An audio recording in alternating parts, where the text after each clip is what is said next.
yards. That's what I thought. 880 yards. State champion, meter champion.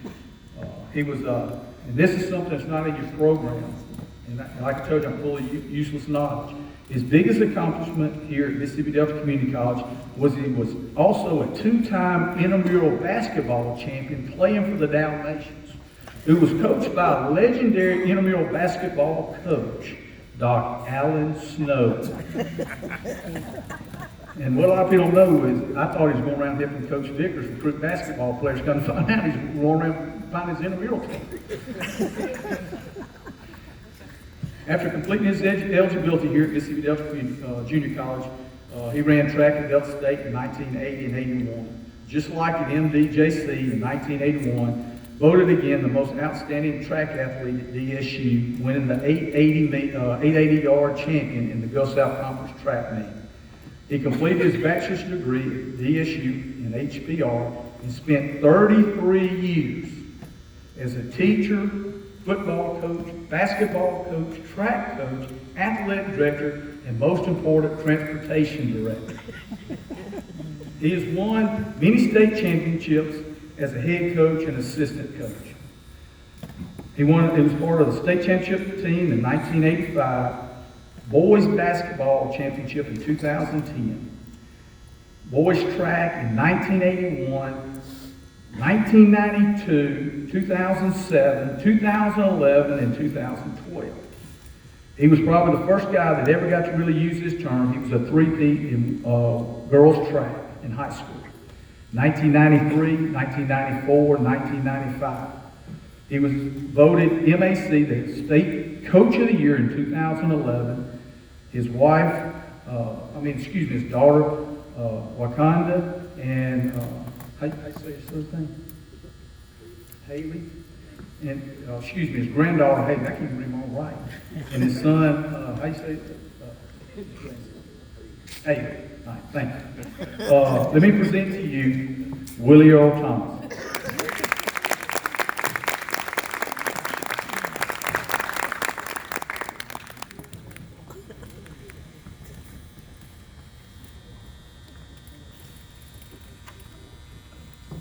Thank you. Good evening. Good evening. It's a privilege to be here tonight to share my story and my honors with you all. Athletics have given me so much, and I'm truly humbled to share it with you all. Here at Mississippi Delta, Rosedale High School, and Delta State, I thank you for your love and support that you all have given me and inspired me to always run hard. And I hope I inspired each and every one of you all by giving my best. This great honor provides me with the opportunity to acknowledge and express my gratitude first to God, who is the head of all of our lives, and without him, none of this would be possible. To my family and all who have inspired me, supported my dream, taught and trained me. Without all of you and many others I wouldn't have had the chance to mention, I wouldn't have been able to fulfill my dream of being a college athlete. To all the honorees on the stage who played at Mississippi Delta, it is our responsibility to extend beyond the playing field. We don't merely represent ourselves, we represent Mississippi Delta, our families, and our community. People always tend to ask me, how and why do I work so hard? Well, it's a lady named Lucille Thomas, who my late mother.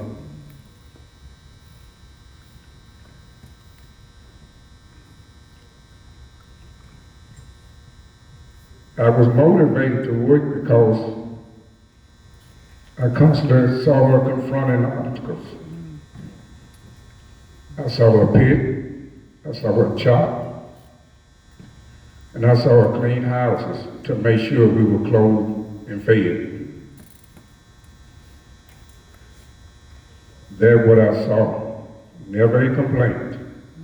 Mom, thank you for your love, honesty, strength, and believe in me. the youngest of 6. You taught me to listen to others and treat everyone with respect. It was my mom's sacrifice that led me to athletics. Some of my brothers worked in a factory, on a farm, but she didn't want that for me. She wanted more. She wanted me to have a college education. But I knew it would be hard. As I saw her help support others, my niece Jules in the orders now. She have supported her in college. She's older than me, but I knew it would be hard for me by watching the things that she did for her. So I decided, like most kids did from underprivileged areas, athletics was the only way out. Once I learned that, it made me work harder, and harder. While at Rosedale High School, there were some important men in my life. My high school basketball coach, Boris Griffin.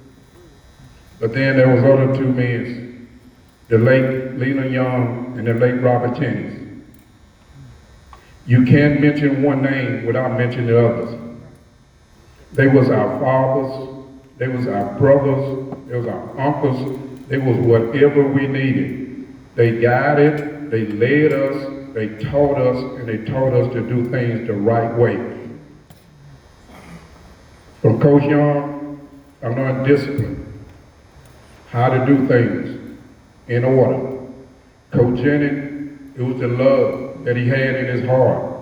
I never seen him turn a kid around. I never seen him turn anyone down.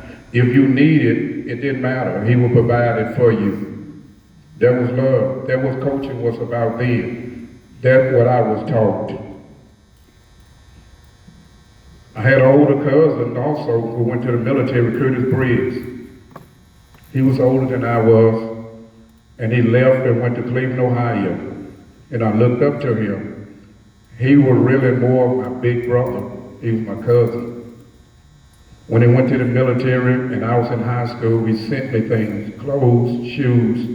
And when he came home, he would always tell me, you don't have to take anything, just ask. Thank you, Curtis. To all my family, sisters, brothers, nieces and nephews, cousins, and all I haven't mentioned, thank you for your love and support. My daughter, Wakanda, thank you for allowing me to be your father. I know it's hard sometimes being your coach also, but I hope you understood, or hope you understand now why I push you so hard. Look at you now. She's a nurse practitioner. She runs her own clinic. Thank you for doing everything the right way. And then there's my sunshine, the boss, Haley Brooke. Hey, Haley. When I go home every day, I ask Haley, I said, Haley, whose house is this? She said, it's my house. She is definitely the boss. She keeps me going. She keeps us laughing. She is a jewel. She's a very smart child. I love you, Haley. Earlier, y'all spoke about how God had placed people in my life at critical moments. Here are a few more. Dr. Monica Kemp, thank you. Thank you for all your love and support that you have given me. Thank you for standing by me during the low times and the high times, during the good times and during the bad times. Thank you, and I love you. Mr. and Mrs. Goin, thank you for all the advices that you have given me. I will always carry them wherever I go. Mr. Goin is sitting on us now with my superintendent. Whatever he say, it goes. If he say yay, it means yes. If he said no, it means no. You have to appreciate his honesty, and I will always cherish him and carry his words with me. His advice, I feel sometimes when he's talking to me, he's talking to his own son. And I appreciate everything you have done for me. You and Miss Lawrence, I love you both. Pastor Brian and Miss Brian, my pastor here at Mount Haven Church, and I see some of my church member here, Miss Lord and her family. He is a pillar in our community. Some years back, we lost one of our other pastors, and we were some lost sheep until Pastor Brian came along. We were once lost, but we are now found. Pastor Brown, thank you for your teaching and your teaching the Word of God. May God be with you and Miss Brown. Once I got to Mississippi Delta, again, there were some more important people in my life. Miss Mo, we call her Mimo. Mm-hmm. You had Miss Coates. I was over the cafeteria. I knew what people to hang with. Miss Coates, Coach Walton, Coach Dean Wright, Coach Paul Down, and my first track coach, Coach Milton, is sitting over here now. Hadn't seen him in a while. Good seeing you, Coach. He's my first coach. We also had Coach Wookie Gray, who's gone now. He wasn't my coach, but every time he would come to Rosedale and recruit, he would tell the people there, he said, Willie is a legend at over here. That's Coach Gray. And then I have my man, Dr. Snowden. Doc and I clicked right off. He's my man. We got is something about Doc and the Rosedale guys. But he always, he found us and he got us, and Coach mentioned earlier about the Dalmatians, and it was a basketball team, and we were talking earlier, and Doc would say, we had more people at our intramural game than we did the basketball game. Doc, I believe we were taking on Coach Vickers them that year because we truly had a good team, and we enjoyed it, and I enjoyed my time here at Mississippi Delta. When you're a small country boy and you leave Rosedale or a small time in Gunnison and you come home, sometimes it's better you don't jump too high, and to Mississippi Delta was just like a good transformation from going from Rosedale to Mississippi Delta. It was a great community, had fun here, enjoyed the peoples here. I was glad to see them when I came. It just felt like home when I walked in the door. People welcomed me, and I bumped into people all the time. I saw Earl, and Earl told me he'd been here 40-some years. He's still in the cafeteria. Earl was here when I was here. And so I'm just glad to see everybody. My friends, Coach McCullough back there, who had some knockdown battles with her. And she liked to tell the story. But I give her 2 or 3 good years. That's all I'm going to give her. All right, Coach McCullough and my friend, Coach Bernadette and Coach Fields, been knowing those guys for a while.